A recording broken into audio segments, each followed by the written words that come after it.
पुस्तक का नाम है आपके अवचेतन मन की शक्ति, चैप्टर 4, जिसका नाम है प्राचीन समय में मानसिक उपचार।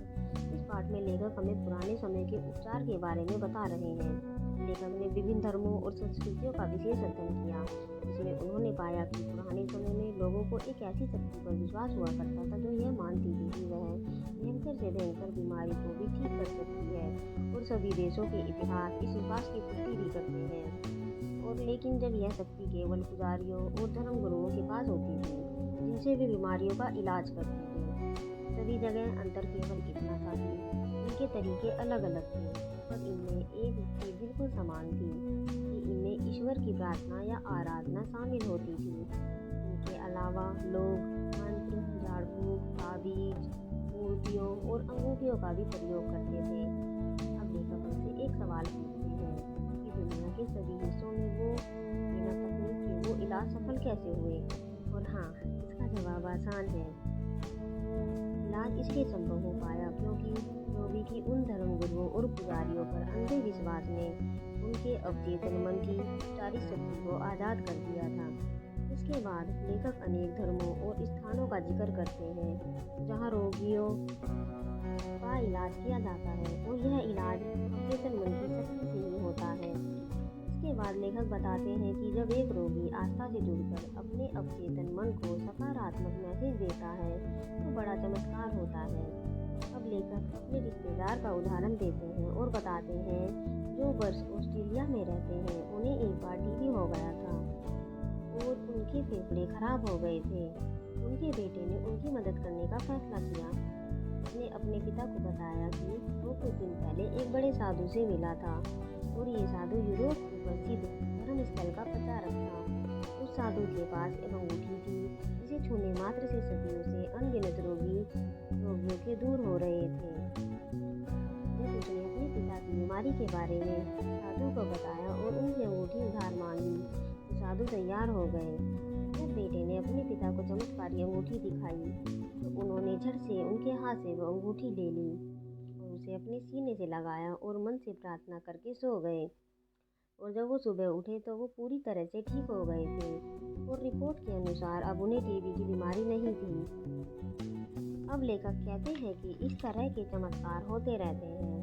यह हमारे अवचेतन मन के लिए कोई बड़ी बात नहीं है, लेकिन इस चमत्कार के बारे में एक आश्चर्य की बात यह थी कि जिस अंगूठी के बारे में बताया जा रहा था, वो कहानी बताई जा रही थी एकदम झूठ थी, और बेटे ने तो वो अंगूठी सड़क के किनारे से एक अंगूठी का सामान्य टुकड़ा समझकर उठा लिया था। फिर वो अंगूठी उसने अपने पिता को दे दी थी। अब वो आप भी समझ गए होंगे कि उनके पिता का उपचार किस शक्ति ने किया होगा। वो कोई चमत्कारी अंगूठी नहीं थी, बल्कि चमत्कार तो उनके विश्वास का था, जिस पर उनके अवचेतन मन ने काम कर दिया था। अब लेखक हमारे अवचेतन मन के शाश्वत औपचारिक सिद्धांत के बारे में बात करते हैं। इसका क्या मतलब है? इसका मतलब है जो पूरी दुनिया में समान रूप से लागू होता है और हर स्थिति में सच होता है। इस बारे में हमें पिछले पाठ में भी जाना है कि किस प्रकार किसी भी व्यक्ति को हिप्नोटाइज करके उस व्यक्ति के किसी भी तरह की बीमारी के लक्षण पैदा करते हैं। यदि उसे कहा जाए उसे लकवा मार गया है और वो चल नहीं सकता, तो वो वैसा ही व्यवहार करने लगता है। इसी प्रकार यदि किसी व्यक्ति को हाथ से एलर्जी है और हम उसे हिप्नोटाइज करके एक कागज़ के फूल को घास समझने को कहें तो उसमें तुरंत एलर्जी के लक्षण पैदा हो जाएंगे। आपको क्या लगता है, ऐसा उस कागज़ के कारण हुआ या उस सुझाव के कारण जो उसे हिप्नोटिस्ट ने दिया था? इन उदाहरणों से हमें पता चलता है कि ये लक्षण हमारे अवचेतन मन के द्वारा प्रकट हुए थे, और इलाज भी अवचेतन मन में ही होता है। अवचेतन मन के बारे में लोगों ने अलग अलग मत दिए हैं, जिनमें एक विचार यह है कि यह आस्था से जुड़ी होती है और आस्था चमत्कार करती है। ऐसे और भी उदाहरण लेखक हमारे सामने पेश करते हैं और बताते हैं कि बनहेम नाम के व्यक्ति ने उन्हें एक आदमी की कहानी सुनाई जिनकी जीभ में लकवा मार गया था। बनहेम एक डॉक्टर थे। हर तरह के इलाज का उस व्यक्ति पर कोई असर नहीं हो रहा था, इसलिए बनहेम नाम के डॉक्टर ने उन्हें बताया कि उन्हें एक नई तकनीक मिली है जिससे उनकी जीभ पूरी तरह से ठीक हो जाएगी। उन्होंने एक साधारण सा थर्मामीटर उनकी जीभ पर रख दिया और मरीज को लगा कि यह वही तकनीक है जो इसे बिल्कुल ठीक कर देगी। कुछ ही पलों में वह खुशी से चिल्लाई और उसकी जबान फिर से वापस आ गई है। तो दोस्तों, अब तो आप भी समझ जाइए कि चमत्कार उस थर्मोमीटर का था या उस व्यक्ति के विश्वास का, जिसका प्रभाव उसके अवचेतन मन के चमत्कार के रूप में व्यक्त हुआ। इस प्रकार वन हेम लेखक को एक और कहानी बताते हैं और वो बताते हैं कि एक बार उनके ऑफिस में एक युवती आई।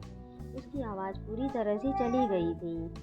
जब उन्होंने जांच की तो उन्हें विश्वास दिलाया कि बिजली के प्रयोग से उनकी आवाज़ वापस आ सकती है। और ऐसा कहकर उन्होंने एक उपकरण लिया और उनके गले पर फेरा और थोड़ा सा गले को हिलाया और कहा, अब आप बोल सकती हो। पहले उन्होंने ए शब्द और फिर बै शब्द और फिर उस महिला से उनका नाम बोलने को कहा और उस युवती ने साफ साफ बोला। उस युवती की आवाज़ वापस लौट आई थी। यहाँ भी हम समझ सकते हैं कि चमत्कार किसका था, उस बिजली के यंत्र का या उनके विश्वास का। तो दोस्तों, हमारा 4th चैप्टर यहीं पे समाप्त होता है।